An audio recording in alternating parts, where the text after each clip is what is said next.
Welcome to the Embodiment podcast. This show is for you if you see the body as more than a brain taxi. It's for people interested in coming home to the body as a holistic aspect of who we are and how we live. Episodes contain practical tips, exercises you can take away, and interviews with specialists from around the world.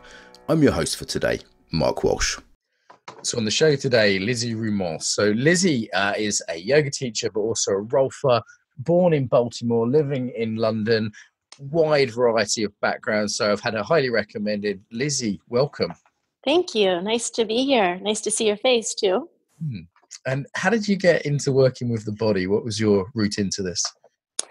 So interestingly, my route into the body, I guess I could say that I didn't really have much of a choice. I mean, I was a child who was brought up with illness in my life. And I never really understood or took much notice of it, to be honest, until I was in my 30s. And at that time, I was running marathons and very physically active, but I really was not in my body. I was running mainly to escape. I was doing physical movements in a way to, whether it was playing the piano to please my teacher or my parents or other people, or to run to escape from perhaps the mind and, being an adolescent with a lot of questions about the world and how I slotted into that.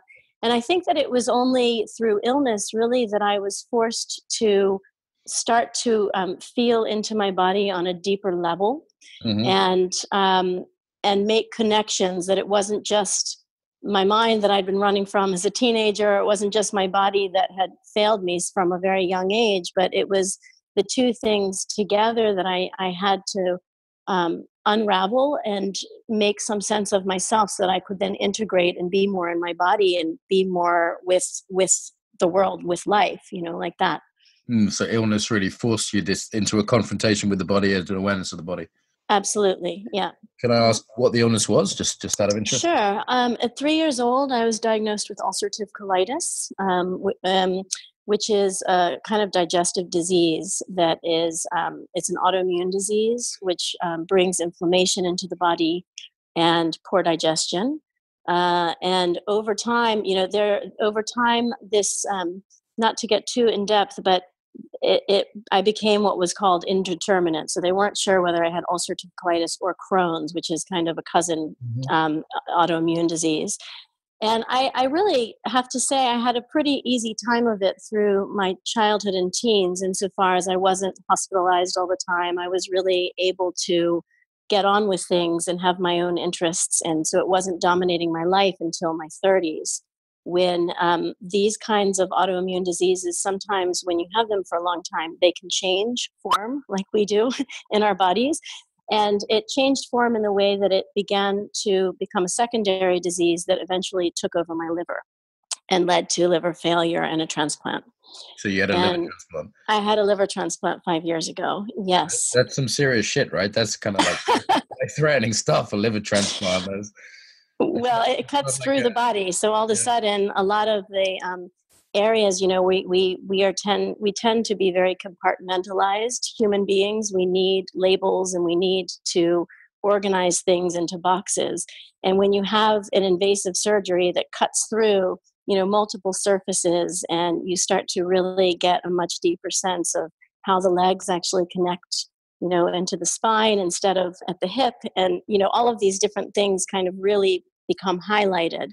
So I'd been working with my whole body as a system for longer than the liver transplant, but it really amplified the connectivity or lack thereof. And it became sort of a project in its own to restore the deeper intrinsic connections of myself, so that I didn't, stop using my right arm, for example, because when tissue heals in a scarring-like form, it really starts to create a lot of limitations in the body if you let it. And so one of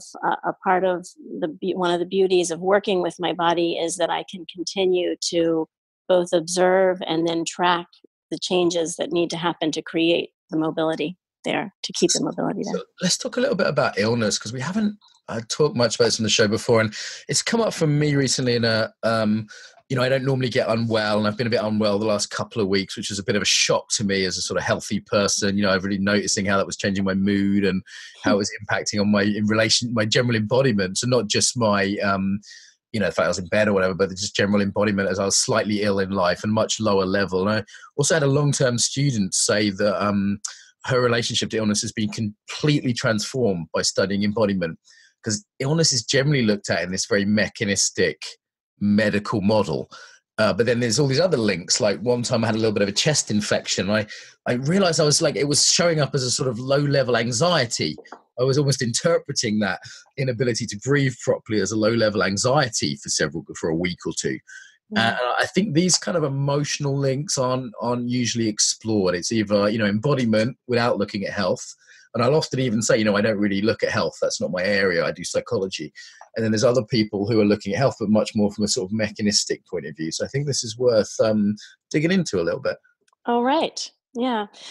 I have found that one of the reasons that I became a Rolfer, and I know that that's something that you mentioned earlier, but I just wanted to pause for a moment and clarify what that means. What the hell is that?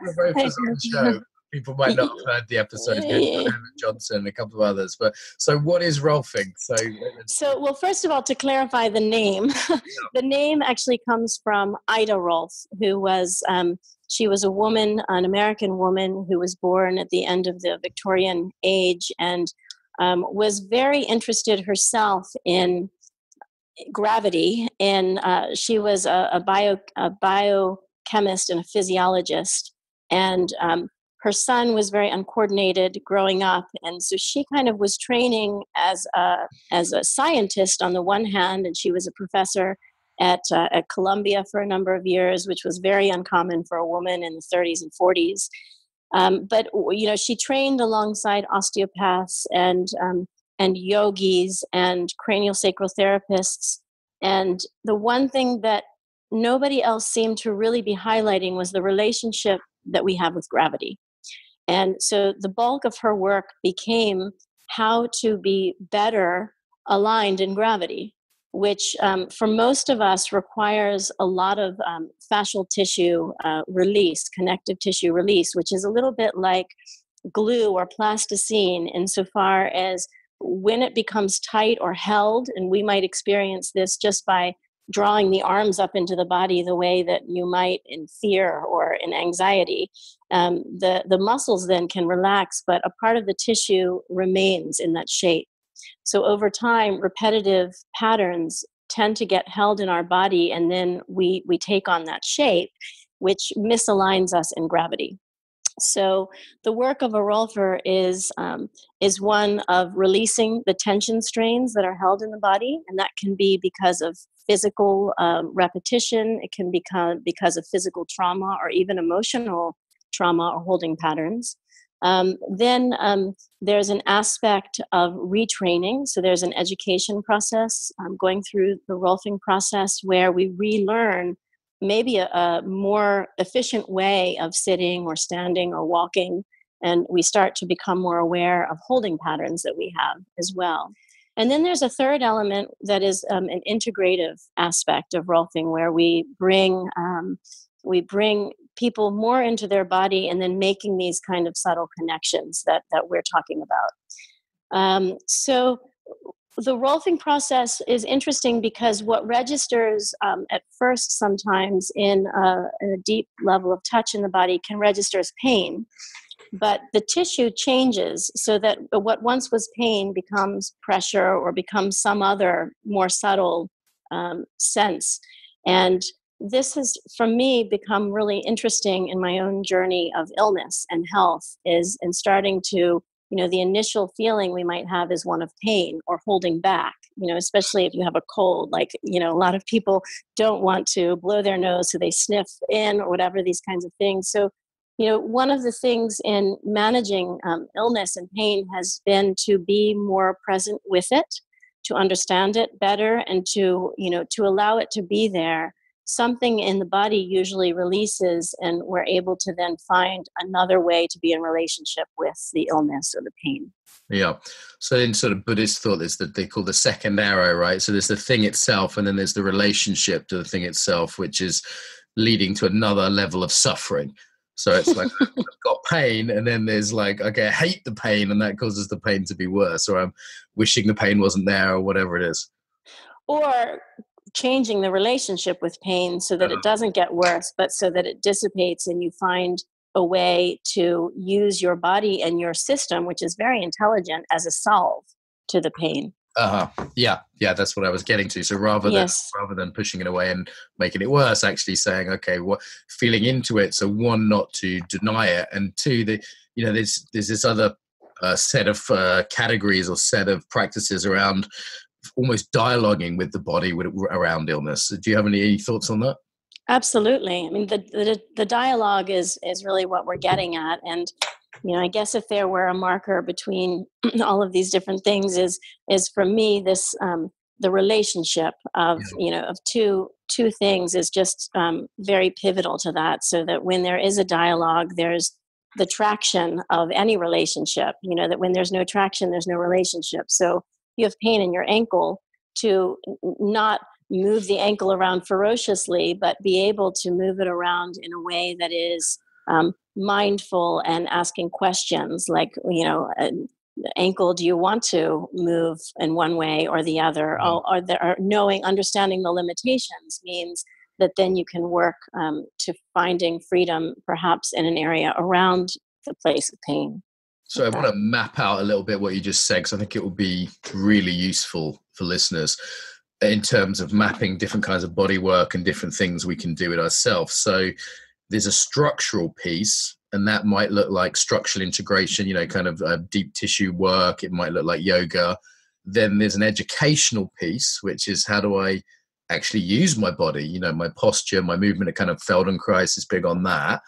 And then there's a body kind of feeling into piece, like our relationship, the subjective quality. So I guess the first two are kind of more objective. Then there's a subjective kind of usage.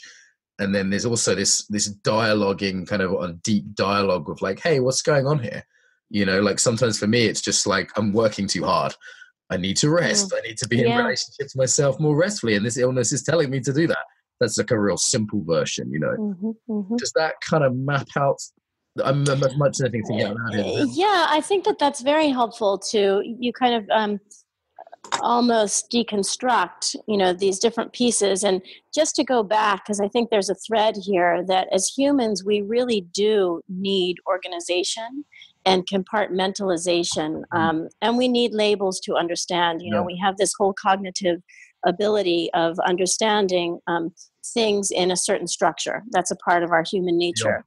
And so one thing I wanted to say about that is all of those pieces are involved in the Rolfing process. We have Rolf movement, which is more of looking at what the function of the body is and what the relationships are.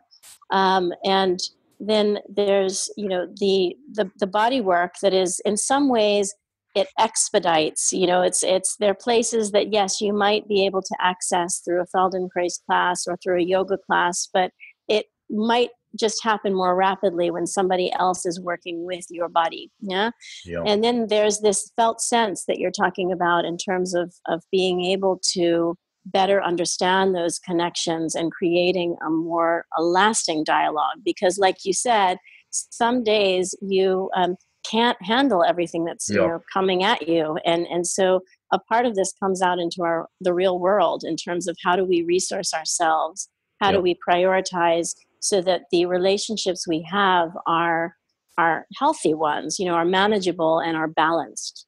And I think it's worth drawing out how these ways can either work together or getting each other's way, right? Let's say someone has a kind of forward fold, we might say inverted commas a collapse. Now that's structural in that the front of their body is actually sort of shorter. There's, muscles that have shortened. There's kind of fascia that's kind of shaped in a certain way. So that even if we say, right, stand up straight, again, inverted commas, that whole sack keeping them in place is going to reassert itself. But then also that's usage. So let's say we stretched the sack then they're still going to go back to using in a forward fold, even though you've changed the structure. And then there's an emotional piece. Like there's a certain emotional, we could even say political shape, you know, in terms of someone making themselves small because they're working class or a woman or black or whatever it is. And like all of those pieces are involved, and any one can either support or undermine the other pieces, the functional, the structural, and the kind of more emotional. Is that aligned with how you see these things? There is an aspect, and again, it's this deconstructing that helps to then kind of rebalance, to put things in place. Because when it's all jumbled up in our mind, you know, and I do teach yoga classes where, you know, everyone and anyone shows up in today's yoga studio. You know, you pick 10 people from Sainsbury and they'll all be in your class. And so, you know, it's important to understand, to be able to, I think there's an aspect of what you're talking about is meeting the person where they are. And that at the moment, you know, maybe in time, who knows, after a journey, they could understand that there are these different components. But when you have someone in front of you who's doing a forward fold and they don't have any sense of what their spine is, let alone where it's coming from or where it's going, then you need to kind of start with the basics. And so, you know, these kind of this, otherwise it can be very, very complex and overwhelming for people. And, you know, to be honest, that's one of the reasons that I value the process. So Rolfing is not any one technique. So anyone that says, oh, somebody Rolfed me yesterday on the street, you know, that's a misunderstanding. Rolfing in the street, I'm imagining something. Well, so there are some misunderstandings that we just put our elbow into a part of the body and wait for something to release, which is not really the case. So, you know, Rolfing is a process. It's a framework for just exactly as we're saying, to deconstruct the tight tissue, to re-educate the body, and then toward the end of the hours, and the 8th hour, you're starting to integrate and to create a deeper meaning. And along the way, of course, things come up because, you know, our body image is imbued in our system.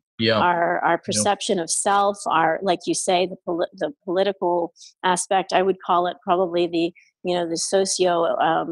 the societal understanding of where we are. These kinds of things are all there. Yes. I'm fascinated by that. So what, you know, you're doing bodywork with people, or you're teaching yoga. What do you see comes up for people in terms of things like the body image, or the more kind of embodied emotional pieces? What comes up commonly in classes? In classes or with the Rolfing sessions? Both. Let's go both. Okay. So the difference is, I think that with Rolfing, it's usually one-to-one, unless I'm leading a little class of Rolf movement.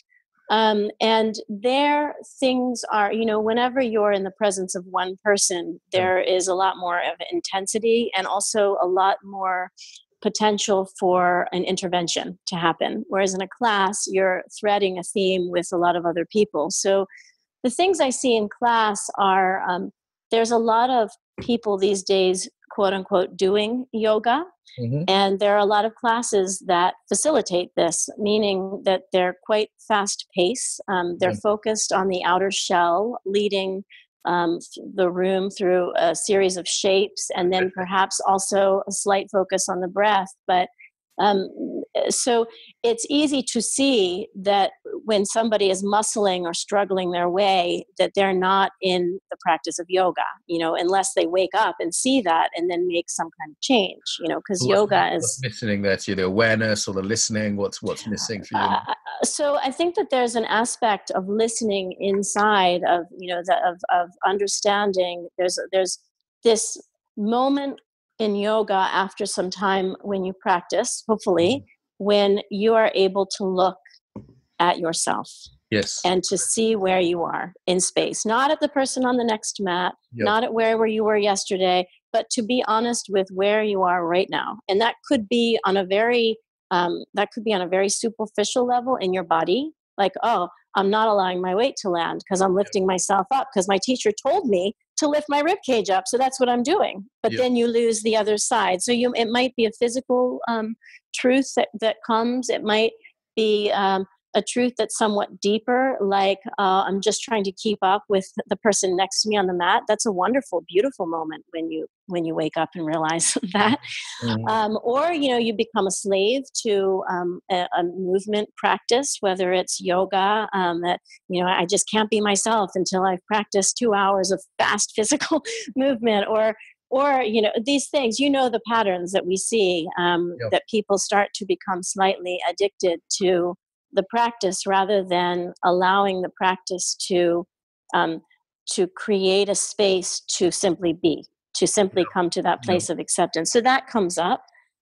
In the Rolfing practice, I see a lot of misunderstanding. At the base of it, we are animals. And there's no other animal that I'm aware of. I don't speak a lot of animal languages, so I could be wrong. But, there's no you don't see a deer holding in its gut to become more attractive to the other deer. They may do something else, but then it's more in nature. It's more that's their mating ritual. Yeah, yes, but that's coming from something from their animal nature. It's not coming because they had a bad childhood and now they're angry. That's just and so we do a lot of funny things as humans because we think that we're supposed to do them, or we're taught to do them from a young age, or we see in the media that the models stand a certain way. And so, we're very clever intellectually in taking things in, but also this psycho-emotional, the physical realm where we are kind of mimicking the things that we see. And so there's a lot of patterns that are very strong that need to be reassessed to see if they're really serving us in gravity. I just want to pause for a minute and think about this. I like to sort of think out loud on these, so I'm learning. So, every animal has its instincts, and human beings the same. If there's a loud noise, we might jump. But we're enculturated, aren't we, to a much higher degree, and there's real benefits to enculturation. And cultures, you'll see all sorts of different cultures embodied in London, right? Because it's so diverse. You'll see the different bodies, and there's the sort of London kind of vibe as well on top of all those. And there's dangers in that, isn't there? There's dangers in the enculturation that it can take us away from something that might be healthy as well. So there's kind of pros and cons, I guess, to that. Yeah, when you look at how we have survived as a species, I guess what you're talking about really, if you would deconstruct it a little bit further, is the shared story, the shared myth. That shared myth is what has brought tribes together. It is what has helped us to overcome simple physical pain. Take my own operation. If I had left it simply to my physical body, I'm sure I wouldn't be here. But something bigger in me, some story line carried me through, and that's what we do. We have storylines that create a sense of strength, a sense of togetherness. And just like anything, when those become too rigid, those structures, because they're not real. They're not real, but they become so fixed in our mind that we become very insular. And, so I think that a part of this is deconstructing things that are very rigid and fixed and moving more toward a semi-fixed structure mentally, but also physically, so that we can be more adaptable. In so gravity in life. Embodied narratives that come from different places, often cultural. One of my Jewish friends pointed out to me the other day, all their holidays in Israel are based around someone tried to kill us, we survived, let's eat. That's the basic narrative structure of any Jewish holiday. And, there's a way in which now, in Israel, there's this sense of being a survivor, and obviously there's good reasons for that. And then food being love, there's another narrative there. And there's so that sometimes the narratives are helpful and sometimes they're limiting, aren't they? In that, absolutely, yeah. Maybe it's outdated or it's not relevant to where you are right now, even though it might have been for your ancestors or as your childhood or whatever. Yes, yeah. And I think that a part of the work as whether you call it an embodied practitioner or however you would call it, is that sense of awareness, that consciousness of when that storyline is still there. Oh yeah, and it's still serving me. Or what is this old storyline about? Like for me as a rolfer, I see a lot of people with really hardened diaphragms from years of drawing their stomach in, and maybe it was simply they were told I had a Rolfing client asked me the other day, my yoga teacher keeps telling me to pull my stomach in. Yeah. And so there's, again, already just the language of miscommunication and misunderstanding happens. And suddenly we have this very locked territory around the breath. Yeah. And, so that sets off a whole chain of events. And so I think that this inquisitive ability to take an idea, to go and play with it and see for ourselves is really inherent in the yoga practice. Yeah. Is about that. But it's somehow, I think that everything in the world today can be taken and sort of over amplified and misconstrued, and then you have something completely different than what it was intended to be. And Yeah. that's happening. Yeah. That sort of suck stomach's a nice example, isn't it? Going back to things we've been talking about here, because it's like, okay, is that a bad instruction from the yoga teacher? Is it a childhood trauma? Is it a cultural pattern? Some cultures definitely do that more than others. Is it a gendered thing? Something's picked up. This is how you look like a woman, or actually, though now I think men as well have seem to have adopted that pattern. Is it a single incident? Is it, there's so many ways that there's so many things that could mean or be if someone was used to sucking their stomach in, if we just use that as Yes. an example. Yeah. Yes, that's for sure. And one of the aspects of Rolfing that really struck me when I was first going through the process, for the first time ever receiving body work, the Rolfer gave me my story and said, "You will know your body better than I ever will, or better than anyone else ever will." And so one of the things with Rolfing is we work through the body because it's what we can touch. It doesn't mean that your system doesn't have a whole history of experiences and storylines and depth, but that's something I'll never be able to get my hands on. So for me to make an assumption about that is not meeting the person where they are, is not serving them.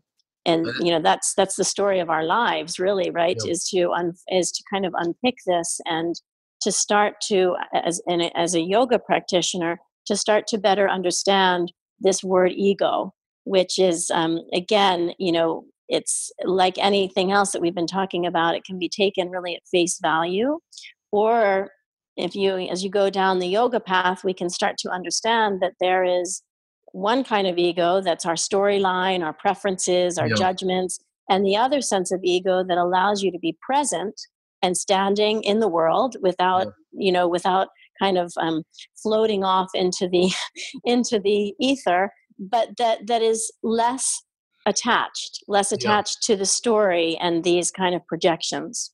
Yeah, I'm noticing there's a dictionary behind you that listeners won't be able to see. And I think the first thing that comes to me when I hear the word ego is that it actually has three completely different meanings, right? So there's a psychodynamic meaning, which just meant, Freud, it's just a translation of I. And then there's a general common English usage meaning of sort of egoic or uncharacteristic, sort of unpleasantly arrogant or something like that.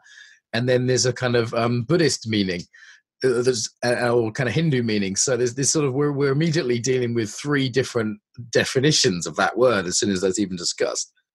Absolutely. And then, even within the yogic terminology, then you have further, there's a further tree branch off of various words. So yes, it is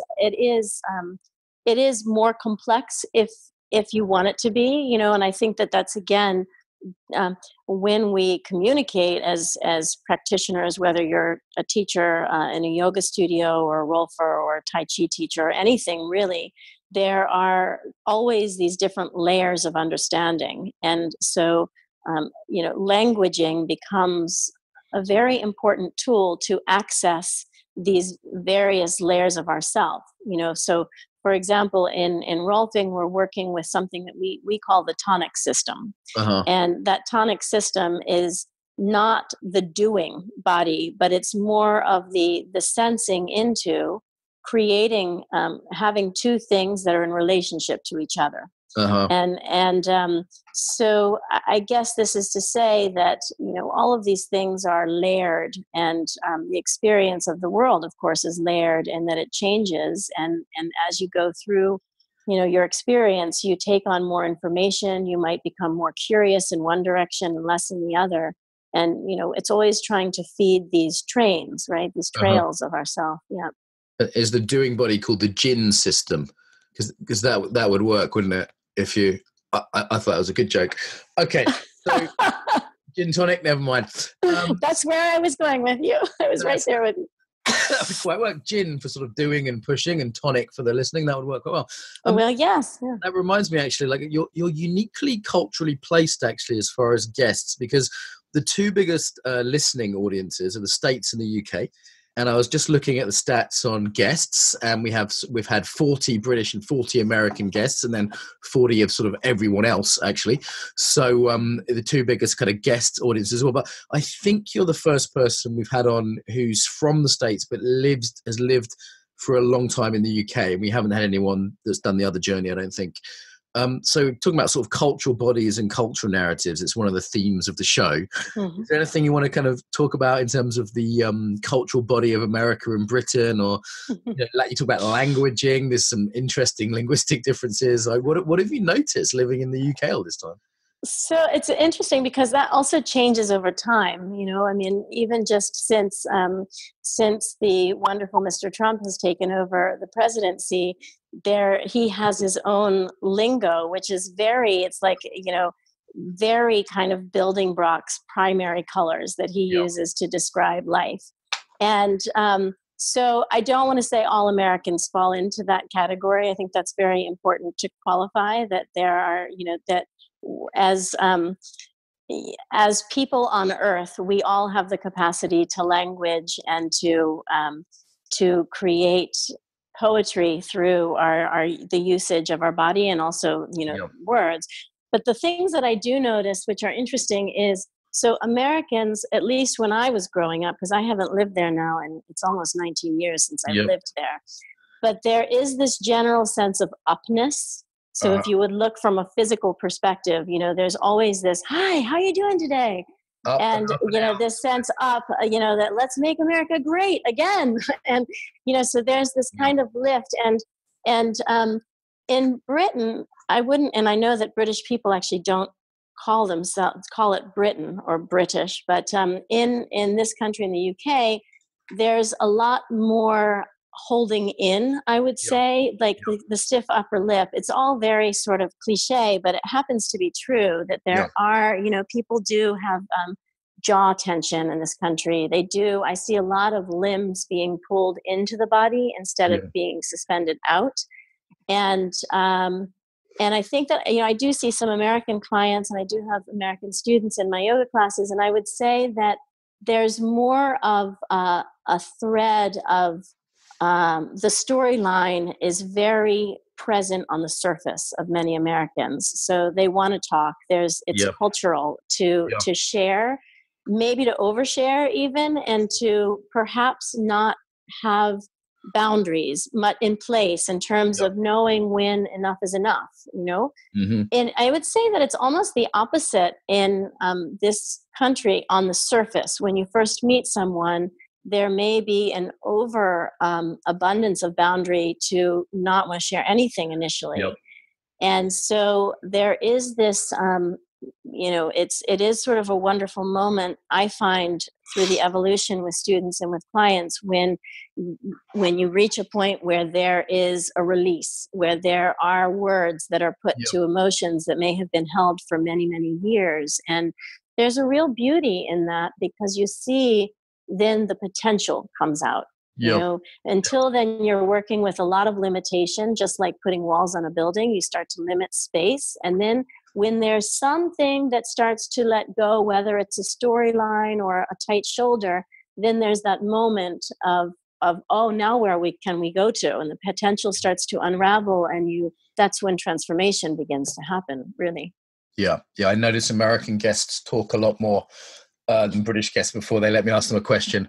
And with students, I definitely see they're sort of taking up space, both literally in terms of speaking in the group, for example, but also in terms of somatic expansion. There's up and out, and British more down and in, for better and for worse in both cases, right? Mm-hmm. Absolutely. That kind of, I also noticed quite a lot of successful Americans even teaching in the UK, like several yoga teachers in London I know who are American. I wonder if there's this sort of different embodied relationship to sort of success and being seen. And Jamie, who's a American yoga teacher who's trained in embodied yoga that I teach, we talks about this a lot. She teaches in the US and talks about how different relationship to taking space and being seen. And, you know, I know people are already writing their emails of complaint saying, well, it depends on the individual, but, you know, that in itself is a very American perspective. You know, so there are differences in London and not London, and ethnic groups and gender, but I think that this is worth sort of looking at in the embodiment field, which has been so American dominated, that maybe some of the, you know, under boundaried rather than over boundaried. It might be different if you're American teaching abroad or a Brit teaching in America. You know, there might be some cultural differences there. Yeah, I mean, it's interesting to hear you speak, because there's a couple of things that come up for me, and one is that we never really know the other person's story. So, you know, to go back to the individual case by case, of course, there's that individual story coming out. Then there is the aspect of how much we project into what's coming into the room, you know. And then there's this other aspect, which is, you know, how much we're able to meet the other person where they are and change that dynamic. So, you know, we all have these patterns that, you know, I think there's a lot of fear in today's world. I'm sure there was a lot of fear when I was growing up as well. But as an adult, I see what's happening. You know, it's a different world than the 70s. Yeah, I haven't been in the US for a while, and everyone's freaked out, and I understand it a little bit, because it's like I was talking to someone about some gender stuff yesterday from the States, and they really had this very extreme position. And at first I thought, what the hell, man, calm down. And then I thought, well, wait a minute. If Trump was my president, if stuff that was going on in Britain was going on, that's going on there, maybe I'd be also in reactivity, you know, like there's also a climate, isn't there? So there's the, you know, you didn't grow up in the climate that currently exists out there. I didn't grow up in that climate. I mean, to be honest, I left when Bush became president in 2000, and I thought that was like as bad as it was going to get. That was the rock bottom. But it's true. There are these questions about how we arrive, and you know, it's also very interesting to notice that, you know, sometimes people arrive in a certain way because they actually haven't been taught that there is another, you know, I think that, so switching gears to being a yoga teacher for a moment, you know, to go back to this understanding that everyone and anyone is coming into the room, and they may not understand sort of the yogic code, like you should arrive on time, you should, you know, that, you know, take up not more space than you need, all these things. So I kind of feel like there's also, part of it is the responsibility of the teacher to not only meet the student where they are, and believe me, that can be really challenging when, you know, the other day I had somebody who was in the studio before class on FaceTime with the speaker on. I think there's age-related norms as well around like technology, you know, like sure, absolutely, absolutely, yeah. Student sort of, you know, doing Instagram live in the middle of the training. Yeah. Yes. Like, please don't do that. Yeah. So, you know, so we have a responsibility to be able to articulate kindly without, you know, getting too much projecting all these things. But I think that you're right. There is the storyline of the cultural conditioning that we're used to. And, you know, America's like very, loud and obnoxious in some ways compared to this country. And I mean, it's not a judgment or anything, but as a matter of fact, like if you ever arrive in the airport, in Dulles Airport particularly, it's like mayhem. It's like you've arrived and like it's the apocalypse, and you have these huge screens that are, you know, telling you about how great your America is, and then you have people like waiting in line with screaming babies, and everything is happening. And you know, here there's like this order that comes into place. People know how to cue responsibly. A nice straight line of quietly complaining people. That's all gripping their jaws and holding their stomachs in. Yeah. Yes. Grumbling under their breath. That's probably what I tell British Airways queue anywhere in the world. Yes. There they are. Yes. Yeah. Okay. Well, interesting. Okay. Good. So maybe let's circle back around to illness a little bit then. So we talked about culture here. We talked about structure and function, the different, how people come to a yoga class. Like, what do you think is people's relationship to illness generally? Let's start there. Like, my relationship, for example, might just be like, I don't want to be ill. I've got too much to do. That might be one of my primary relationships to illness, just denial and pushing aside. Yeah, there's probably, I haven't really thought about it in those terms, but there are probably some kind of broad strokes that apply. One would be sort of the denial. Yeah. Two would be the seeking outside help to be fixed. Like, I've got to go to the GP to get medicine and for them to fix, the expert. I think there's a huge misunderstanding that the Western medicine are sort of the apex of knowledge and wisdom in terms of how to feel better. Yes. My wife's from Ukraine, and she takes all these really hardcore, like, AIDS patient antiviral drugs. She's like, take this, it will either kill you or fix you. It's like my relationship to drugs isn't quite the same as hers. She grew up near Chernobyl. It's a different relationship as to what's toxic or not. Yes, yeah. So, and then I think that also it can be a huge crutch for many people. That means they don't have to kind of get on with their life. And stuff, right, as well, like getting sympathy or having an excuse for things. Absolutely. I mean, last year I can again see the letters of complaints. Yeah, no, I think that, and again, I think there is a cultural side to that as well, in terms of, certain countries and cultures are, tend to go more naturopathically. Other countries tend to be much more feed the beast some medicine, some hardcore pharmaceuticals. And so, I think there's a really wide range of relationship. And my feeling, and I could be really the anomaly, I really don't know, but my sense is that when you have dealt with pain for a long time, there is a chance to use that pain or illness in general as a huge transformational teacher and tool. There's a kind of tantra, if I can jump in, there's a kind of almost like a tantra to illness, right? Like, because it's so powerful. Like, for me, if like an illness knocks me on my ass, I'm like, okay, this is a great chance to practice being vulnerable, which is not something I'm generally good at. Do you know what I mean? Like, I'm feeling vulnerable, and this is how it must feel to be old or just weak or unlucky as someone who's generally pretty healthy and strong. There's a really good education for me in that.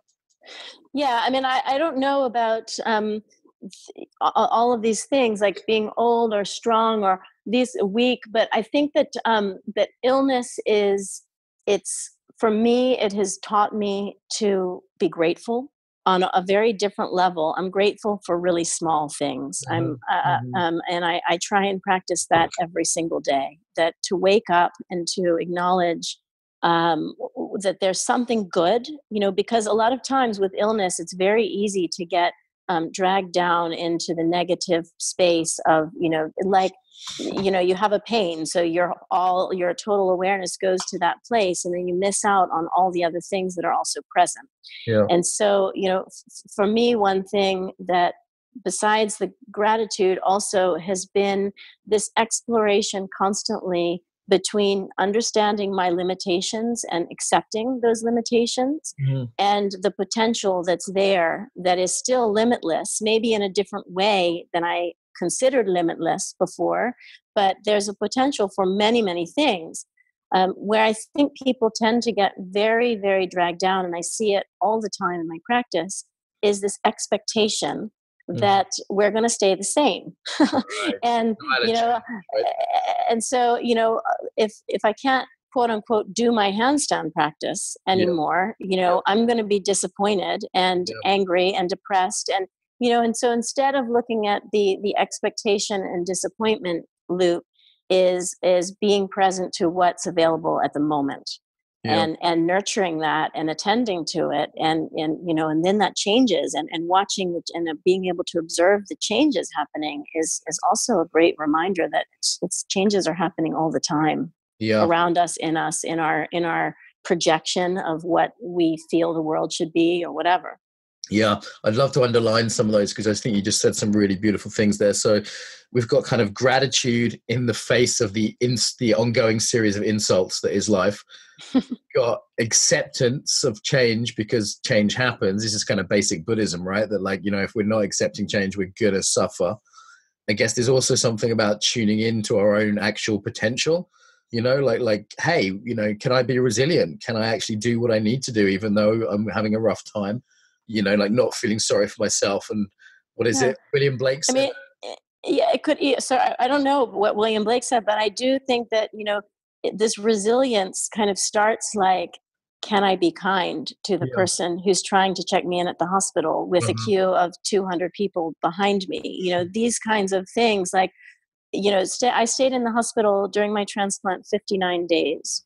And during that time, I was in the hepatology ward, which means that there were some people coming in needing transplants or just having had transplants, and others coming in because they were end stage alcoholism or heroin abuse or whatever. And so you have this whole kind of um, amalgam of different people with different needs. And it really was very eye opening to not be able to leave that setting, but to actually stay with it and to try and see each relationship. And I mean, I wasn't analyzing this at the time. It's not like I was thinking, oh, let me just try and be kind to each person. It wasn't like that because I was in a heightened state of being in my trauma, all of these things. But it was more like being available to be there at the moment with whoever was present in front of me with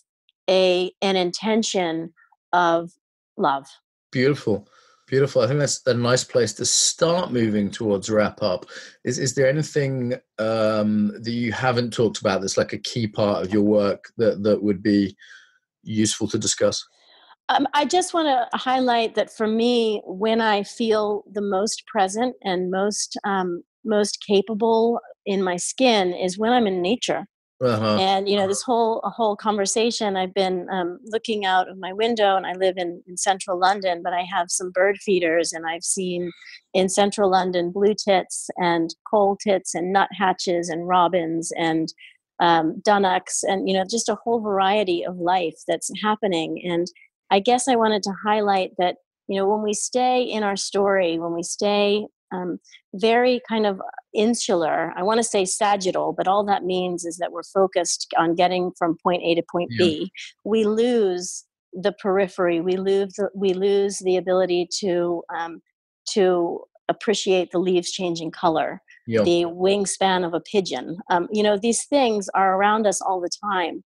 And so I guess a very big part of my practice of Rolfing and also in teaching yoga is to allow people to come in their heightened state or whatever, but to land in a place where they can drop into a safe space so that they're more accessible and available to the relationships that are happening around them all the time. Yeah. Lovely. And So, we added a trip to the South Downs to the yoga course I did this weekend, the embodied yoga great. teacher training. And we'd never done that. We'd always done it inside, And I just thought Mm, something's up here. So we did a death meditation on the hillside, overlooking the cemetery and overlooking the sea and the city. And we got this big perspective, and we're out in nature. And a lot of people said to them it was the highlight of the 5 days, was this little trip out into the metropolitan. I thought, why didn't we do that sooner? We've been just indoors. It was only 15 minutes walk away, mm. in Brighton. It's pretty accessible. And I'm going to be on Hampstead Heath running around with Rafe Kelly this weekend. So I'm looking forward to being outside a little bit more. Yeah, I think it's absolutely. huge, huge help for embodied practice. Yes.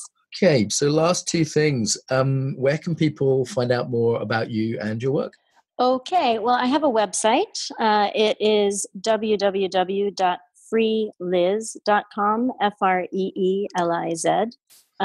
Most everything is listed there where I teach. I have a workshop coming up on December 2nd that is called the Spinal Engine, and it is about spinal movement, but all movement comes from the spine. And so we'll be investigating that. That's also on my website, so it's probably the best place to go as a first port of call. It's a nice website. I was looking at it earlier, easy to find your way around that. And it's got details of the yoga and the Rolfing and more on like what are those things and different styles that you do and things like that. So I'd recommend people to that. And on our website, there'll be a link to that as well. And lastly, do you have a closing message about the body for listeners? I would say that it is love the skin you're in. That we have this wonderful earth suit that we've been given by some mysterious force of nature, and that the more that we can be loving and kind with ourselves, the more that will translate to every other relationship on earth. So beautiful. Lizzie, thank you so much for joining us today. Nice to meet you. Thanks for having me. Subscribe to get more. And you can also leave us a review on iTunes, which helps with our rankings. So really appreciate that. Equally, if you want to support the podcast even more, then fund us. Go to Patreon. Give us $1 per episode. Those who don't know, Patreon's a really good way of supporting things you want to see more of in the world. I know like so much is available for free now. And, what I'd say is a lot of energy and effort goes into this podcast. I put it out there for free so everyone can get it. Maud and I work on this. Everyone that wants it can have it for free. And if you want to support us, it is really appreciated. So it's patreon.com/Mark Walsh. And of course, if you want any in-person training, you can visit embodiedfacilitator.com. There's loads more resources there too. Till next time, welcome home to the body.